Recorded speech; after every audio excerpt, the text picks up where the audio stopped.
সুষ্ঠু নির্বাচন হতে হবে, আদায় করতে হবে, এর কোনো বিকল্প নাই।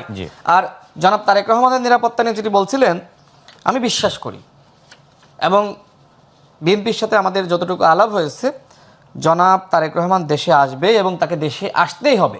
যেটি সত্য সেটি আমাকে বলতে হবে।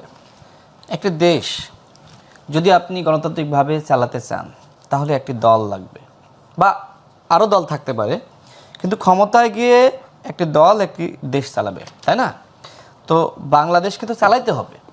তো চালানোর অভিজ্ঞতা কার আছে বা কে চালাইতে পারে, এটা কিন্তু আমরা কিন্তু সবাই বুঝতে পারি, অনুমান করতে পারি। এখন সেই বিবেচনায় এখনও পর্যন্ত বিএনপি এগিয়ে আছে, এটা তো বাস্তব। এখন আমি যদি এসে বলি যে না, জামাত এগিয়ে আছে, এটা তো আসলে মিথ্যাচার হবে। তো হ্যাঁ, জামাতের অবস্থান আগের থেকে ভালো হয়েছে। জামাত স্বাধীনতার পর থেকে এখনও পর্যন্ত জামাত, আমি মনে করি গণঅভ্যুত্থানের পরে সব থেকে একটা মানে সুবিধাজনক জায়গায় কিন্তু জামাত রয়েছে। মানে সবগুলো আওয়ামী লীগের পতন এবং আওয়ামী রাজনীতির শূন্যতার কারণে জামাত এই জায়গাটা পেয়েছে, এবং আমাদের তরুণদের যে সংগঠনগুলো আছে, আমরা নানান বাস্তবতার কারণে কিন্তু এই জায়গাগুলো আমরা দখল করতে পারি নাই, এটা বাস্তব। আপনি যতই আসলে গণমাধ্যমে এনসিপিকে বড় দল হিসেবে দেখান না কেন, জেলা পর্যায়ে তারা কিন্তু সাংগঠনিক কার্যক্রম বিস্তার করতে পারে নাই। আর আমরা তো এই সরকারের দ্বারা সবসময় কোণঠাসা, আমাদেরকে নানান কারণে কিন্তু হয়রানি করা হয়েছে, থামিয়ে রাখা হয়েছে, পিছনে রাখা হয়েছে। যদিও বাংলাদেশে, যেটা শাহেদ ভাই বলছিলেন, যে বাংলাদেশে যে গণঅভ্যুত্থানের প্রেক্ষাপট বা তরুণদেরকে উদ্বুদ্ধ করা, আই হেট পলিটিক্সকে আই হ্যাভ লাভ পলিটিক্সে পরিণত করা, এই কাজগুলো কিন্তু আমরাই শুরু করেছি 2018 সালের কোটা সংস্কারের মধ্য দিয়ে। তো যাই হোক, আমি আরেকটা ভিন্ন প্রসঙ্গে আসতে চাই। দেখেন, আপনি ডিপ স্টেটের কথা বলছেন।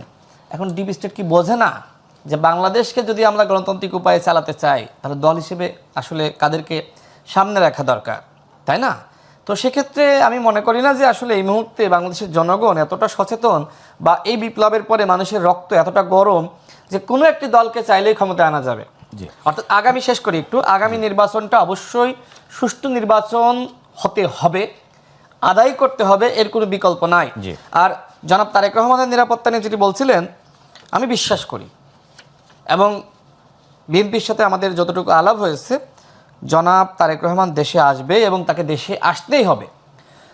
যত নিরাপত্তা ঝুঁকি থাকুক না কেন, নির্বাচনের আগে অবশ্যই জনাব তারেক রহমান তিনি আসবেন। আমি শেষ করি, প্লিজ লেট মি ফিনিশ। এখন তারেক রহমান দেশে আসলে বিএনপির রাজনীতি বা নির্বাচন এটা অন্যরকম হবে। আর যদি নানান কারণে কোনো জটিলতা, নিরাপত্তা ঝুঁকি, যে কোনো কারণে তিনি না আসেন, সেটা আসলে আমাদের সবার জন্য, দেশের জন্য, আমি শুধু দলের জন্য বলবো না, বিএনপির জন্য না, দেশের জন্য অত্যন্ত ঝুঁকিপূর্ণ হবে।